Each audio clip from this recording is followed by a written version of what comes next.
Maligayang pagbabalik mga kasolid. Naoya Inoue Tapales sparring, inilabas na, may nawala ng malay. Wonderboy, new WBO Global Champion at Cuadro Alas General Casimiro tila na stroke sa latest live. Yan ang ating pag-uusapan.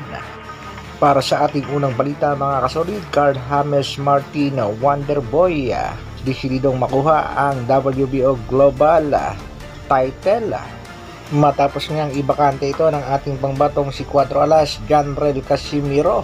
Target din itong si Wonderboy na maging World Champion.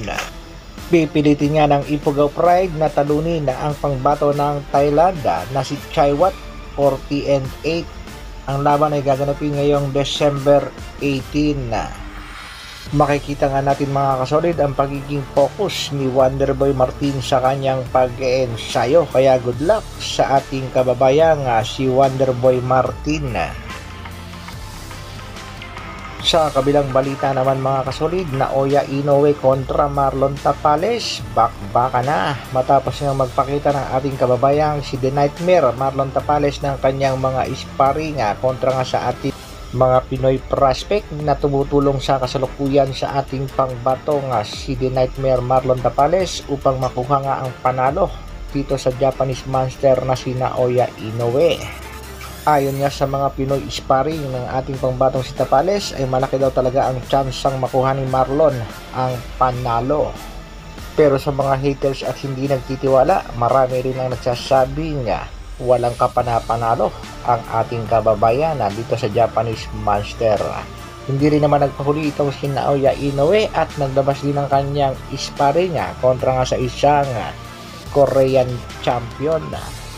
Makikita nga natin mga kasolid sa sparring kung paano binugbog ng Japanese monster itong kanyang sparmate at pagkatapos nga ng kanilang sparmate ay nawala ng malay ang Korean boxer. Panoorin natin mga kasolid ang kaunting clips ng kanilang sparring. At dahil nga sa sparring na inilabas ni Naoya Inoue, may mga Pinoy na nagsasabing hindi tatagal si Tapales sa laban. Latest update naman sa ating pangbatong si Cuadro Alas General Casimiro, maraming ang mga netizens ang nakakapapansin medyo lumolobo nga daw at malaki ngayon itong si Cuadro Alas at baka daw mahirapan na naman sa pagkuha ng tamang timbang pag malapit na ang bakbakan.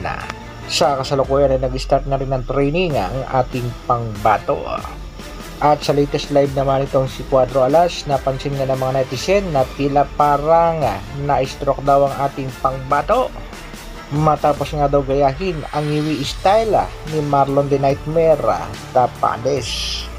Marami nga ang bumatikos dito sa ating pangbatong si General Casimiro at sinasabi nga ginagaya daw ang pagniwi nitong si Marlon Tapales. Pero sa katunayan mga kasolid, wala namang intensyon ng ating pangbatong si Alas at sa halip ay sinagot lamang ang tanong ng netizen kung bakit nga daw parang iwi itong si Marlon The Nightmare Tapales. Ilang araw na nga lamang ay masasaksihan na natin ang bakbakan sa pagitan ni Marlon The Nightmare Tapales at sa pangbato ng Japan na si Naoya Inoue. Ano sa tingin nyo mga kasolid? May pag-asa kayang manalo ang ating pangbatong si Tapales? Sana nga lamang ay makuha ang manalo para magkaroon tayo ng kaunahang Pinoy Undisputed Champion na hindi nga ito nakuha ng ating pambansang kamao na si Manny Pacquiao. Hanggang dito na lang muna mga kasolid. Maraming salamat sa patuloy na pagsuporta at panood.